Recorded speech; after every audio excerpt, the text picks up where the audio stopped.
Welcome to today's Explainer. Today, we're unpacking a truly terrifying story sourced from Scary Hub. But look, we aren't just sitting around the campfire telling ghost stories here, we are actively dissecting the anatomy of a warning. We're going to look at the very real, very deadly cost of human overconfidence. So, let's dive right in.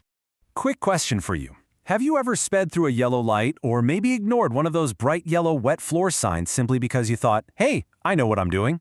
Hold on to that exact feeling, because we are about to follow the extremely chilling journey of 5 friends, Ayush, Yogesh, Kavita, Kirti, and Shivam, who made exactly that mistake. And the consequences? Unimaginable. Part 1. The Stranded Travelers. So our story kicks off with Ayush, Yogesh, Kavita, Kirti, and Shivam stranded on a pitch-black mountain road. Their car engine is totally dead, and they have absolutely zero cell service. Now, trying to lighten the incredibly tense mood, Yogesh decides to start joking about ghosts roaming the woods, which, is always a terrible idea. Almost instantly, the car's LED dashboard flickers to life entirely on its own. There's this massive sudden noise, and the screen displays a single word written in what looks like dripping blood. Welcome. As you can guess, absolute panic sets in. The group immediately abandons the safety of the car and flees straight into the dark night. Part 2. The ignored warning. Terrified, they spot a faint light in the distance and hurry down an unpaved dirt path. But right at the beginning of this path, they run into something that absolutely should have stopped them dead in their tracks. It's a board with a bloody warning clearly spelling out, "Do not enter. Whoever goes in never comes out." Now, this is a massive critical juncture for the group. The girls, Kavita and Kirti, correctly look at this bloody sign and say, "Nope, massive red flag." They literally plead with the boys to turn back, using the very sound logic that walking into a supernatural threat is a guaranteed death sentence. And this right here is where hubris completely overrides survival. Ayush and the boys exhibit this fatal flaw of just wild overconfidence. They actually openly mock the bloody warning. They call it a prank meant to scare cowards. They rationalize that staying back by the broken-down car makes them vulnerable to thieves. So somehow they are prioritizing the totally hypothetical fear of human criminals over a blatantly supernatural threat staring them right in the face. Laughing it off, they confidently lead the reluctant group straight toward the building, which, as it turns out, is a massive, abandoned hospital. Part 3. The Hospital of Horrors. The very second they step inside this desolate, eerie hospital, the entire environment actively turns against them.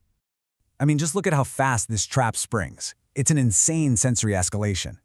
At minute 0, literally the second they cross the threshold, the heavy hospital doors slam shut behind them with a massive bang, locking automatically. 1 minute in, the lights violently flicker and completely die out, plunging them into pitch darkness. By minute 2, ear-piercing, agonized screams from unseen crowds start echoing through the halls. It's so loud that Kirti's eardrums actually rupture and start to bleed. And by minute 3, the temperature plummets. It feels like a deep freezer. Shivam feels hot breath right on his neck and a ghostly hand gripping his shoulder. The trap is officially sprung and there is no going back. Part 4. Documenting the demise. With the trap completely closed, the group inevitably gets separated in the dark. Ayush suddenly spots bloody drag marks on the floor, and the frantic search for Yogesh begins. But the horrific reality sets in brutally fast. They follow the blood up to a first-floor room, and they find Yogesh. His neck is twisted completely backwards. The flesh on his face is torn off, and his eyes have been replaced by empty black holes. It's a total nightmare. Shortly after, the survivors lose Kavita. They hear these weird noises coming from the operation theater. And when they go in, they find her lifeless body on the table. But get this, there is no doctor in the room. Instead, floating surgical instruments are operating on her entirely on their own. Her bones are broken, her eyes have popped out, and she's covered in these horrific surgical blade cuts. It is an absolute slaughterhouse. At this point, the remaining survivors, Ayush, Kirti, and Shivam, are in a full-blown weeping panic. They make a desperate dash for the stairwell to get out, but the hospital architecture itself starts shifting against them. It's like something out of a bad dream. Instead of leading them down to the exit, the stairs magically curve, physically forcing them upwards, trapping them deeper and deeper inside the nightmare. Trapped upstairs, they finally manage to wrench open a window for escape, only for a massive swarm of bats to immediately fly in and violently attach to their heads. In a total frantic bid for survival, they remember that bats hate light, so they manage to fumble around and turn on their phone flashlights. And luckily, the blinding light works. The swarm flies back out into the night, and the window supernaturally slams shut right behind them. They survive the swarm, but man, they are utterly exhausted. Looking for anywhere to hide, they find a room. But then they hear frantic knocking coming from inside the room. The impossible part? The door is padlocked from the outside. Before they can even process how little sense that makes, the bottom of the solid door unnaturally bends inward. Two terrifying demonic hands reach out from underneath and violently grab Kirti's legs. And the grip is so intense it literally tears her flesh, causing severe bleeding. Ayush has to grab a wooden stick off the floor and brutally beat the demonic hands just to break their grip and free her. It becomes very clear, nowhere in this hospital is safe. Part 5. The final twist. Bleeding, battered, and totally exhausted, the survivors realize that every single door on the floor is padlocked, except for one. They rush inside this open room, literally praying for some kind of sanctuary. But what they find is completely soul-crushing. Up until this exact moment, they, and, well, we, totally believed that they were stranded tonight because of an overheated engine, just fighting to survive the dark. But the macabre reality is laid out directly in front of them. They are staring at their own 5 dead bodies, wearing the exact same clothes.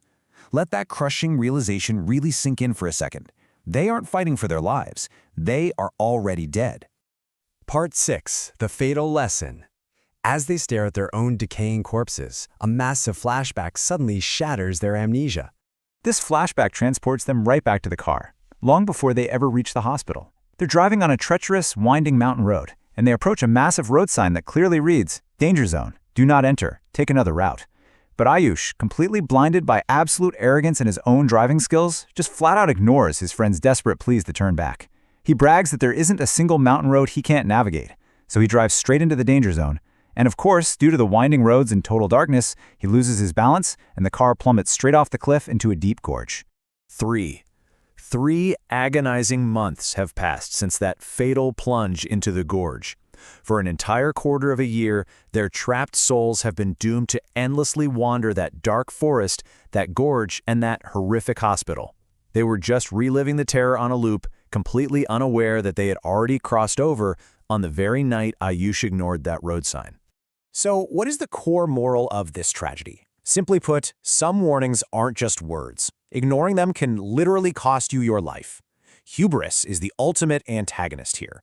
If Ayush had just swallowed his pride for 1 second and heeded that initial real-world road sign, they would all be alive today. That bloody "do not enter" warning they saw outside the hospital, that was just a supernatural echo of the very real warning he had already fatally ignored. Which brings us to a final thought I want to leave you with today. When life puts a glaring red flag right in your path, whether it's a street sign, a bad gut feeling, or even a bloody board in the woods, will you actually heed the warning, or will your own overconfidence drive you right off the edge?